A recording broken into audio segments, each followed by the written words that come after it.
Boa noite, estamos aqui diretamente da TV Mojubá, juntamente com a Fátima Helva, a aniversariante da noite na Academia de Danças, né? 1001 Noites, e a Fátima, que é a aniversariante e a proprietária da academia, vai falar um pouco para nós da emoção que ela está sentindo hoje e falar um pouco dessa academia maravilhosa. Realmente é uma grande emoção.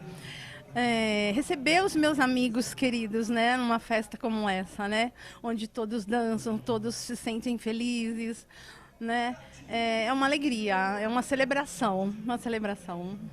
Está muito feliz, então. Muito realizada. Mais um ano comemorando junto as pessoas que você ama. Fala um pouco da academia, do seu projeto. Então, aqui, na verdade, eu diria assim que é 3 em 1, né?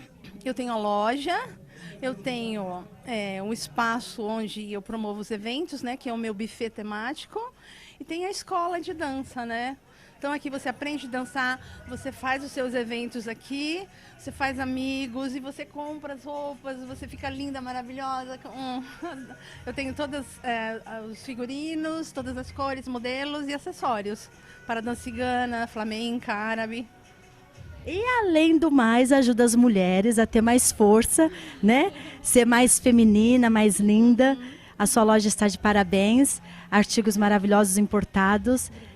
E você também está de parabéns. Um feliz aniversário à Fátima Helva, que é um exemplo em Osasco, né, que trouxe a dança do ventre para Osasco. É veterana, né? É a primeira aqui em Osasco. E hoje a homenagem é toda a você, Fátima. Um feliz aniversário.